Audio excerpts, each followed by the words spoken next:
My phone rang while I was still standing near the departure monitors, my laptop bag hanging from one shoulder. I almost ignored it. Then I saw the name, Justin Monroe, my CEO. I answered, expecting logistics. He didn't bother with greetings. "We're done," he said. His voice was flat, efficient, like he was canceling a meeting room. "Your role has been eliminated." I didn't speak. I waited. Because people like Justin always reveal more when you give them silence. "You're terminated. Effective immediately," he continued. "HR will email you later." A pause. Deliberate. Then the part he clearly enjoyed. "Your company card has been shut off. Don't try to expense anything else. You'll need to arrange your own way home. For a second." The terminal noise blurred into a low hum. "Justin," I said carefully, "I'm overseas. I'm here for the supplier agreement you approved." "That's no longer my problem," he replied. "We're streamlining. You should have seen this coming." The line went dead. I stood there with my phone still against my ear, listening to nothing around me. Travelers checked gates and adjusted backpacks. No one noticed the moment my career was reduced to a disconnected call. I am Marin Cole. Until that call.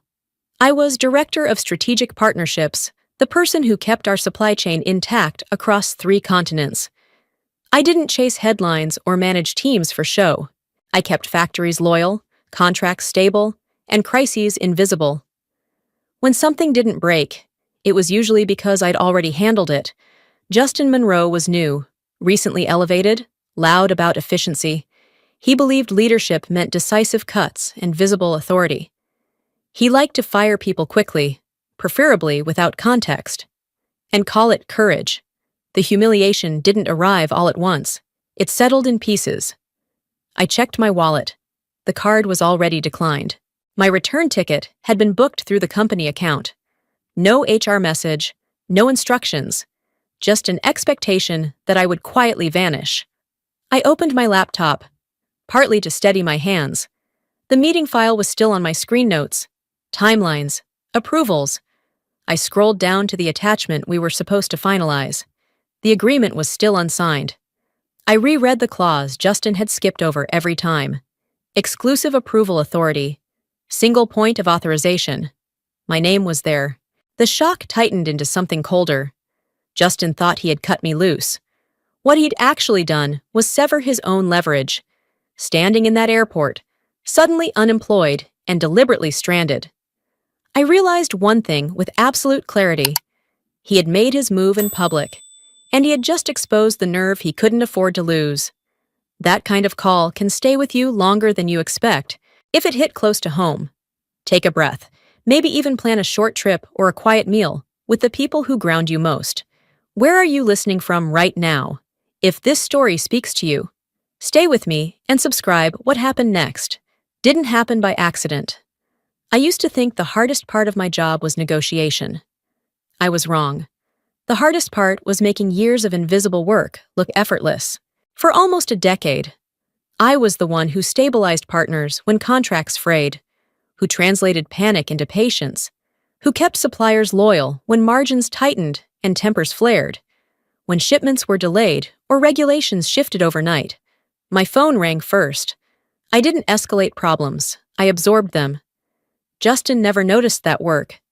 To him, relationships were administrative tasks, boxes to be checked, emails to be forwarded. He liked dashboards and slogans. He trusted numbers only after they broke. In meetings, he summarized my work as maintenance, said with the faint impatience reserved for things he assumed anyone could do. I learned to keep my reactions small. Correcting him publicly would only make him defensive. Silence kept projects moving. The pressure increased quietly. I was sent on longer trips with shorter notice, expected to fix structural issues without authority or budget. Flights were downgraded. Teams were reduced. Requests for support were labeled inefficiencies. Each time I pushed back. Justin reminded me how replaceable roles like mine were. "We're building a leaner operation," he'd say. As if that explained everything. What he called lean felt like erosion. I spent nights rewriting agreements to compensate for resources we no longer had. I covered gaps left by people he'd cut, explaining delays to partners without admitting the truth. When costs were slashed again, I paid with credibility, asking suppliers to trust timelines I no longer controlled. They trusted me anyway. That was the part Justin never saw. By the time he decided to fire me, the resentment had already settled deep. Not explosive, not loud, heavy, accumulated. I remembered missed family events, conversations taken in hallways and hotel lobbies, compromises framed as temporary that became permanent. I remembered how often I'd been told to handle it without recognition or backup. The irony was sharp. The partners Justin dismissed as interchangeable had made their position clear to me months earlier. During one late call, the primary supplier had said it plainly: they would only continue under my oversight. Not the company's. Mine. It wasn't flattery, it was risk management. Justin never asked what leverage actually looked like. He assumed authority traveled downward. He never imagined it could be anchored somewhere else entirely. By the time he cut me loose, he believed he'd removed a function. What he had done, without realizing it, was isolate the one condition keeping the system intact. That misunderstanding would soon matter. Because the people he ignored were watching closely, waiting to see who still understood how this industry actually worked in practice daily. I didn't feel panic when I realized I was stranded. Panic wastes energy. I felt something cleaner. I sat in the airport cafe, ordered nothing, and opened my laptop. My return flight was booked through the company. The card was dead. No reimbursement. No contingency plan. Justin hadn't just fired me. He'd removed the scaffolding and expected gravity to finish the job. I reviewed the agreement we'd spent months preparing. It wasn't signed. That mattered. The signature block was empty, but the conditions were intact. Section 8 spelled it out with brutal clarity. Final activation required written confirmation from the Director of Strategic Partnerships. That title belonged to me. Termination didn't change authorship. It didn't erase authority embedded in ink. I called David Klein from the quiet end of the terminal. He answered on the second ring. "Tell me exactly what happened," he said. "He fired me by phone." I replied, "Canceled the card. I'm overseas. The supplier agreement is unsigned." There was a pause. Papers rustled. "Send me the draft." I forwarded the file. While he read, I watched planes taxi past the glass, slow and deliberate. David came back on the line. "He can't execute this without you," he said. "Not unless the counterparty agrees to amend." "Do they?" "They insisted on that clause," I said. "They don't trust him." "Then he has a problem," David said. "Several." We went through it line by line. Termination language, governing law, notice periods. Nothing gave Justin an end run. The contract didn't care about his confidence. It cared about process. I closed my laptop and sat back. The noise returned, but it felt distant now. I wasn't powerless. I was temporarily unmoored, which is different. Power doesn't always look like control. Sometimes it looks like a lock that only opens from one side. Justin texted an hour later. "Where are we on the signing? No apology. No acknowledgement. Just assumption." I didn't answer. Instead, I messaged the supplier. "Brief and factual. I've been terminated. Agreement remains unsigned. I'll explain shortly." The reply came fast. "We wait for you." That was the moment the situation clarified. Justin thought leverage lived in titles and timing. He believed speed could replace consent. Standing there, unemployed in a foreign country, I understood something he didn't. He couldn't move forward, not without me. The clarity steadied me. I wasn't reacting anymore. I was choosing sequence. First containment, then disclosure, then movement. Every option was still open because the agreement was frozen. Justin had mistaken termination for erasure. In reality, he had created a pause. And in that pause, leverage accumulates. I finished my coffee, stood, and prepared to decide how visible the consequences would be. If you've ever been treated unfairly, This story is for you. I didn't go back to the hotel. I took a taxi straight to the supplier's office, watching the city slide past the window while I rehearsed sentences I never expected to say. Elena Vargas greeted me without her usual smile. She could see it on my face before I spoke. "I've been terminated," I said. "Justin Monroe fired me this morning." She stared at me as if she'd misheard. "Fired," she repeated. "While you're here?" "Yes." My company card was canceled. I'm effectively stranded. The room went still. Elena closed the door herself and sat across from me, hands flat on the table. "That man approved this trip," she said slowly. "He authorized negotiations through you." "I know," I replied. "Nothing about the agreement has changed. It's still unsigned." Her jaw tightened. "This is an insult," she said, "to you and to us." She stood and began pacing. "We opened our books.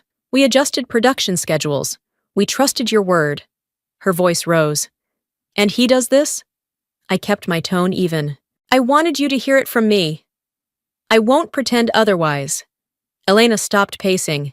"He treats people like switches," she said. "On or off. No memory." She looked at me sharply. "You built this process, not him."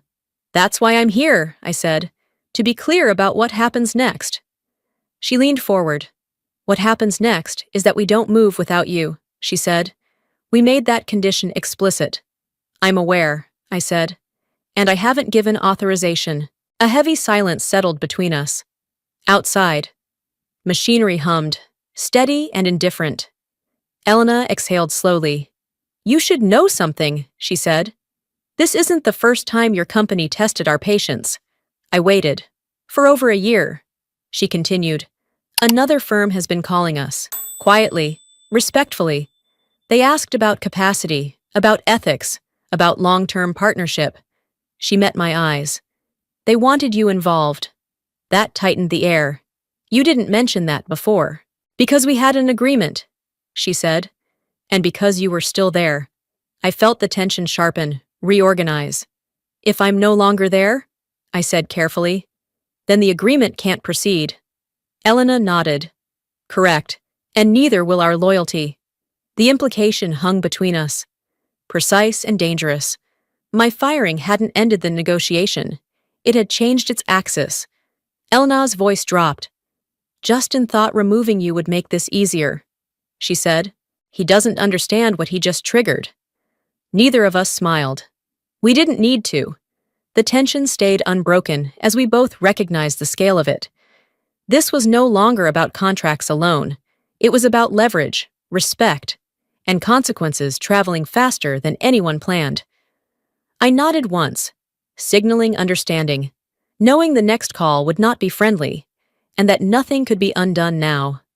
That realization settled in deeply, permanently, painfully. I was halfway through security when my phone started ringing again. I didn't answer at first.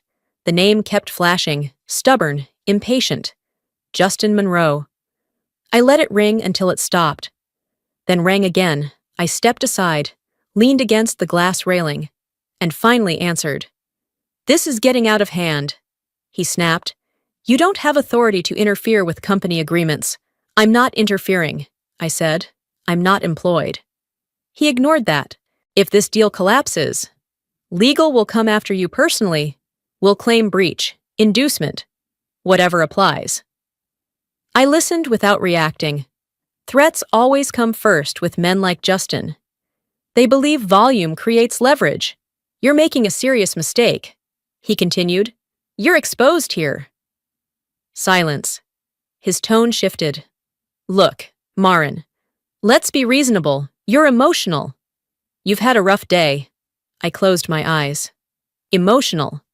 The word landed exactly where he intended. "We can smooth this over," he said. "Come back." Same title. "We'll talk compensation." I said nothing. He exhaled sharply. "You know this company needs you." I was under pressure. The board wanted cuts. I watched a family pass through security, laughing, unburdened. My life had been detonated hours ago, and Justin was negotiating like it was a calendar error. "Justin," I said calmly. All communication should go through my lawyer. What? His voice tightened. You don't need lawyers. You need perspective. I'm hanging up now, I replied. You're burning bridges, he warned. This industry is small. So is accountability, I said, and ended the call. My hands were steady. That surprised me. The drama was gone, replaced by clarity. Justin had moved from threats to bargaining in under 3 minutes. That told me everything. My phone buzzed with messages immediately. Missed calls, texts, one read, "We can fix this today." Another, "Let's meet when you land." He still assumed I was leaving. He didn't know I'd already scheduled something else. A meeting request sat confirmed on my calendar, pinned to the airport lounge 2 terminals away. Different company, different tone, respect baked into the first sentence. I stood, adjusted my bag, and walked toward the lounge. Justin thought he was chasing damage control. In reality, he was already behind. The mistake wasn't firing me. It was assuming I had nowhere else to go. I moved through the terminal with purpose. Not urgency. Every step felt deliberate. He had played his hand, and I had declined the game.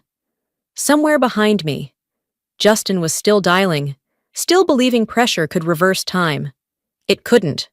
The call he'd made had already triggered consequences he didn't understand yet. And the meeting ahead would make that clear. By the time my flight board updated, his authority meant nothing to me anymore. That truth settled quietly, heavier than any threat he'd used, and it wasn't going to lift, ever again now. If you're still here, you're probably as curious as I was back then. I arrived at the airport lounge early, not because I was eager, but because timing mattered. Rachel Moore was already there, seated near the window, tablet closed, attention fully present. She stood when she saw me and extended her hand. "Thank you for meeting on such short notice," she said. Her tone carried no urgency, only intent. We didn't waste time on small talk. I explained the situation, plainly termination. Cancelled card, unsigned agreement, conditional authority. Rachel listened without interrupting, occasionally nodding, already connecting pieces. "We've followed your work for years," she said. "Your relationships are the asset." That was the difference. Justin spoke about people like tools. Rachel spoke about continuity. I told her I wasn't interested in revenge or spectacle. "I'm interested in stability," I said. "For the suppliers. And for myself," she replied. "Then we're aligned." We laid everything out. The agreement could be reassigned. The supplier relationships could be transferred with consent. The supply chain didn't need to collapse. It needed a new anchor. Rachel didn't pressure me. She outlined terms, timelines, and safeguards, treating every step like a shared problem rather than a conquest. "At no point," she said, "will you be asked to burn bridges.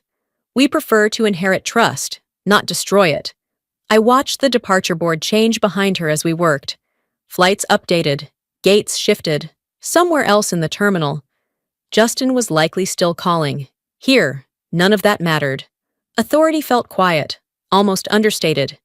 When I paused, Rachel waited. When I asked for clarity, she answered directly.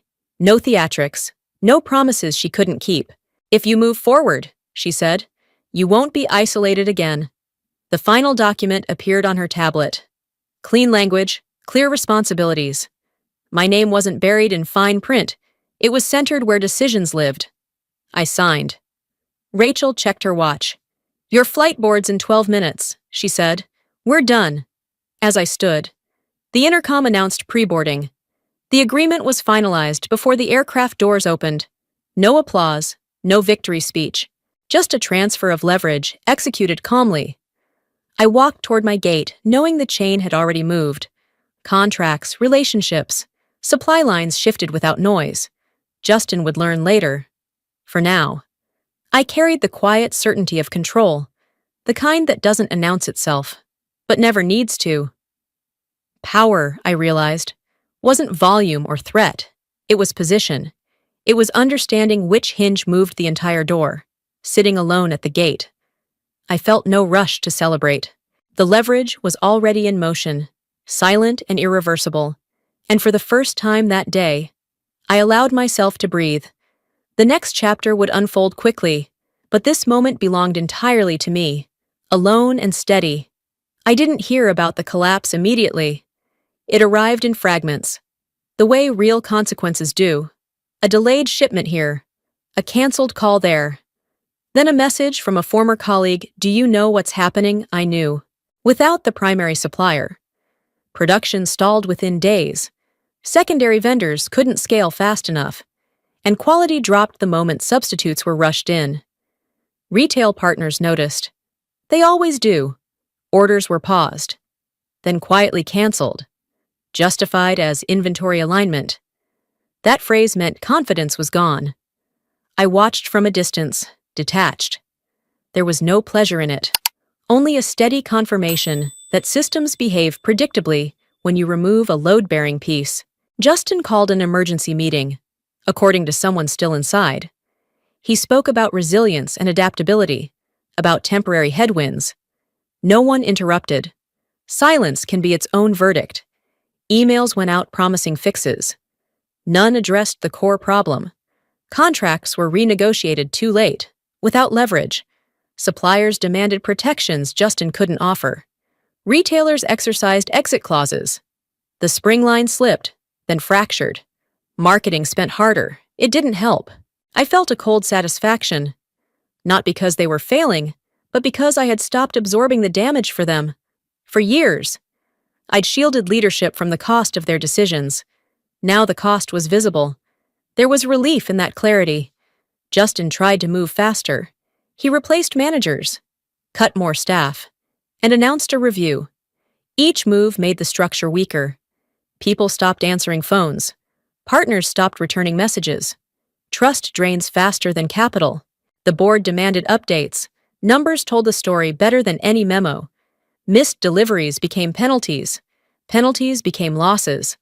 Losses became questions no one could deflect. A week later, investors began to pull back. Quietly at first, then openly. I heard about the first withdrawal while boarding my flight home. A fund reduced exposure, citing operational instability. Others followed. Liquidity tightened, options narrowed. I didn't celebrate. I closed my laptop and watched the runway lights blur past. This wasn't revenge. It was gravity. Justin hadn't lost control because I attacked him. He lost it because he mistook authority for leverage and removed the person who made the system work. As the plane lifted, I felt the calm deepen. The collapse had started. And it didn't require my involvement anymore. That was the most satisfying part. By the time I landed, the narrative was set. Analysts speculated, employees whispered. Justin issued statements no one believed. I turned my phone off, knowing momentum had shifted. When systems fail publicly, truth surfaces quickly. I hadn't pushed, I'd simply stepped aside. And the structure revealed its weakness without resistance. There was no urgency left, only certainty, and consequences continuing on their own. Justin didn't go quiet after the collapse began. He did the opposite. He fought, loudly and clumsily, as if volume could rewind decisions already locked into motion. I learned about the lawsuit first, an email forwarded by my attorney, with the subject line stripped of drama notice of claim. Justin alleged interference, breach, inducement. The language was aggressive, scattered, rushed. He was suing not because he had a case, but because he needed something to push against. Desperation often dresses itself up as strategy. We responded once, concise, factual, documented. My role, the termination call, the unsigned agreement, the contractual requirement that made my authorization unavoidable. After that, we waited. The court moved faster than Justin expected. Motions were reviewed. Arguments were weighed. His claims didn't survive first contact with the record. The ruling was brief, dismissed. No merit, no ambiguity. I read it without expression and closed the file. That should have been the end. But Justin wasn't done unraveling. Inside the company, He began assigning blame. Managers were called in one by one. Emails were forwarded selectively. Decisions he had signed were suddenly recommendations from others. The pattern was familiar. When authority fails, it looks for witnesses to share the fall. Former colleagues reached out quietly. "He's saying you withheld information," one wrote.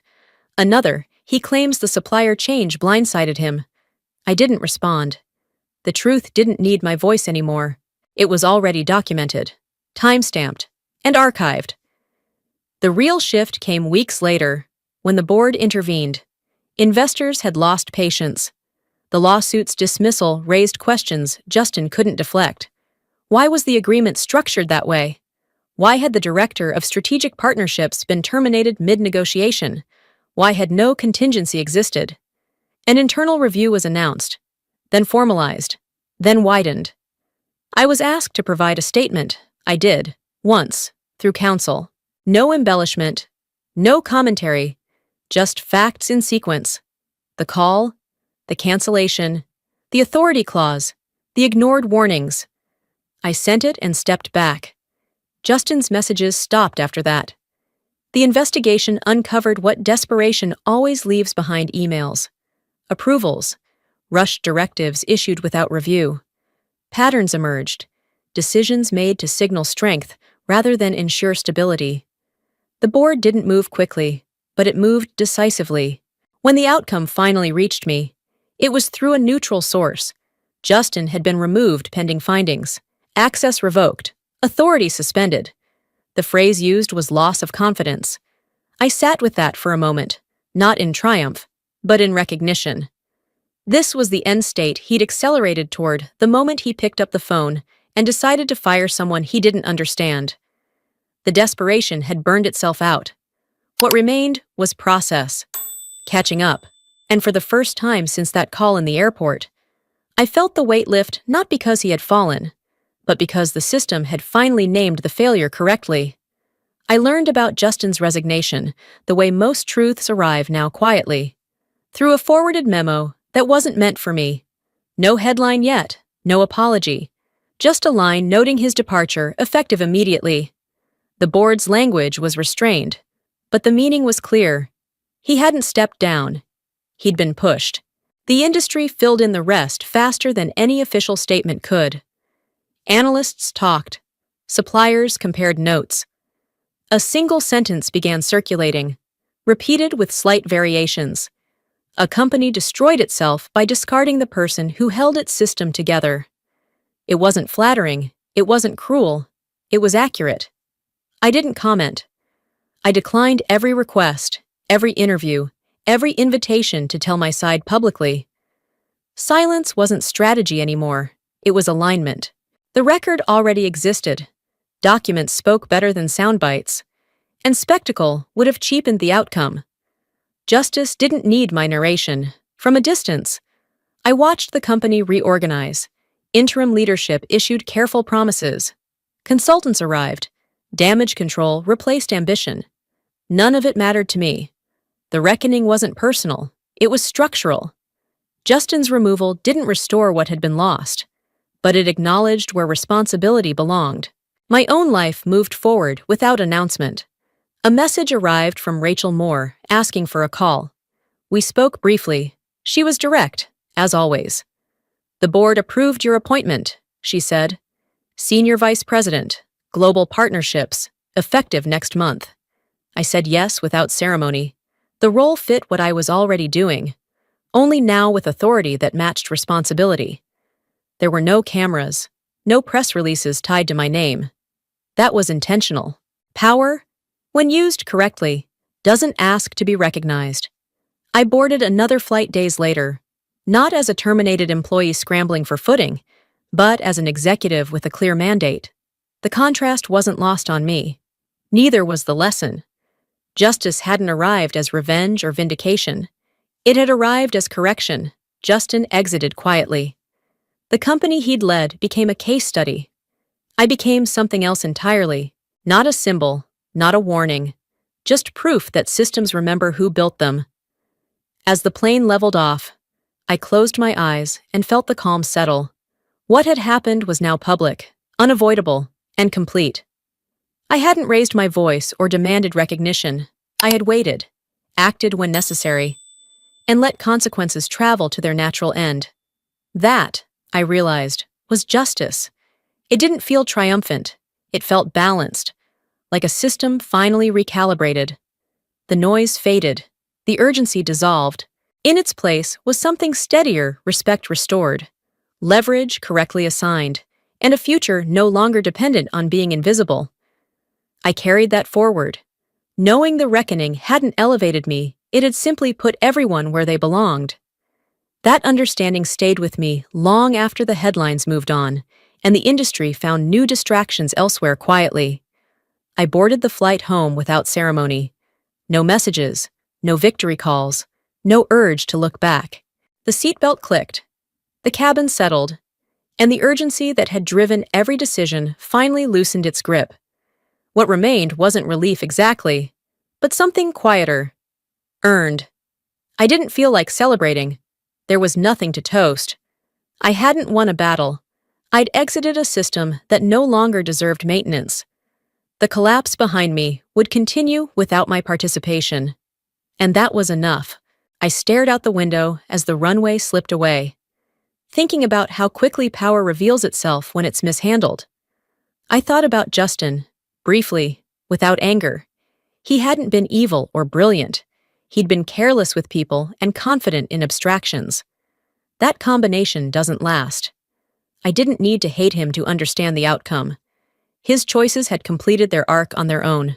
Somewhere between ascent and altitude, my breathing slowed. The tension that had lived in my shoulders for years finally released.